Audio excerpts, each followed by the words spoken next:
this lecture, let's talk about event loop in JavaScript and how to achieve parallel processing in the JavaScript, as it is a single threaded programming language.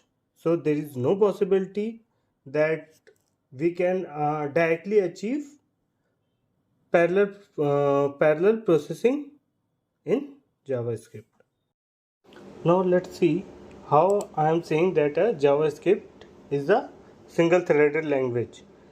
If you have a particular task or program that runs for a definite time of definite times, that it takes like 2 or 3 seconds or more, then you will notice that the all the events, that it's an event, the hover event, and it's an event. If I type something here, that's also an event which is added into the queue. So if I run a program for that particular time, so that we can notice some deviation, let's run a for loop for that particular time. Let's run it for, if I run it for like 10,000 times,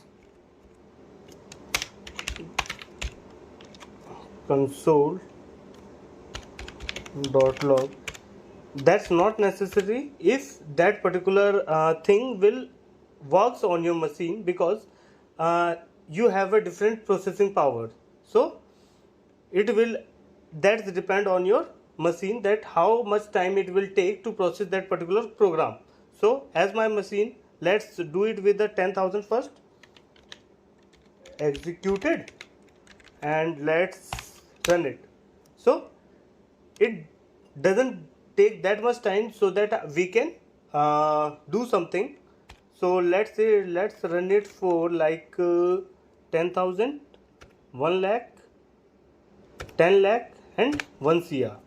So let's run this.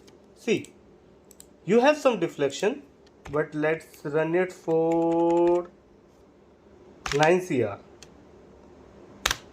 It will take some time, like I have clicked it here, I write it hello here, but all these events are queued till this particular program runs, and after finishing the execution of this particular program, the all the events that I have performed here is gonna executed after. See this, I have clicked the right click, so this view is opened, and I have write the hello here. So this queue, this is added into the call stack, and we see here. So now let's see what is call stack and what is event queue, to understand these particular scenarios in our JS.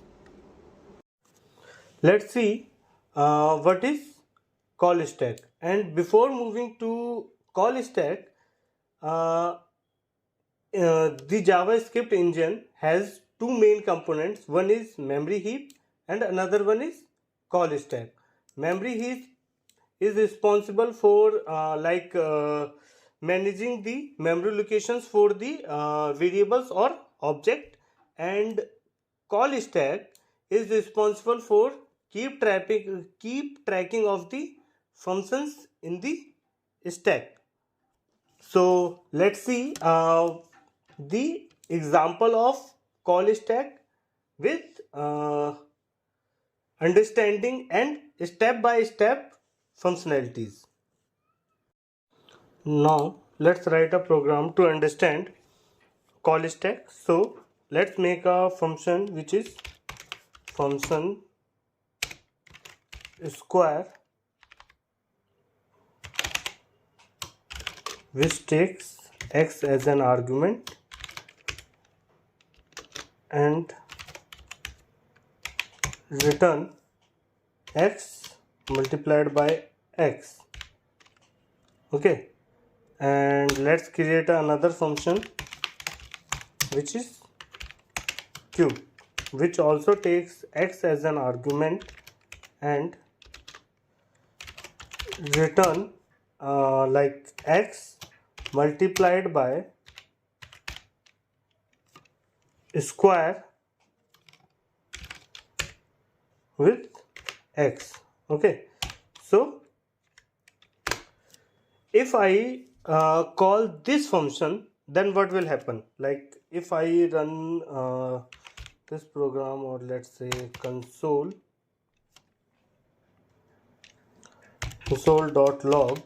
and the cube of 5.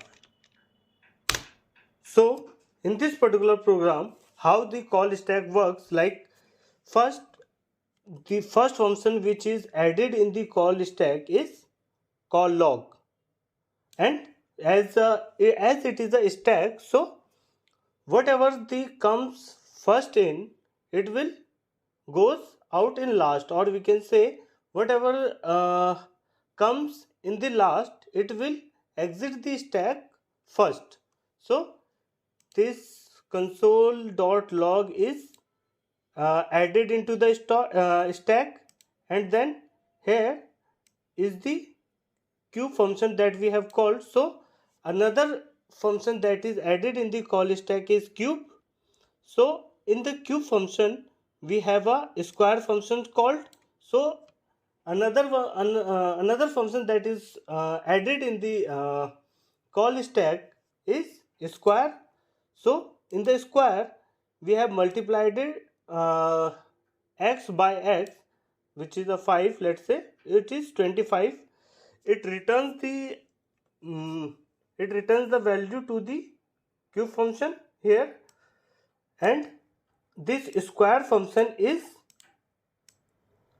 after finish the execution, it is popped out of the call stack, and then this after the execution of this cube function, like here the it's the 125, and 125 is returned here, particular here, and this queue function is popped out of the stack, and after executing this queue function, the function console.log function finish the execution, and then it is logged out.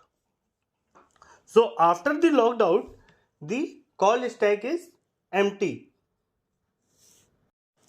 So you have understand what is call stack and event queue. Event queue is something which waits till uh, till the call stack is empty. Just after when the call stack is empty and event queue has some data, there comes event loop which look for the call stack.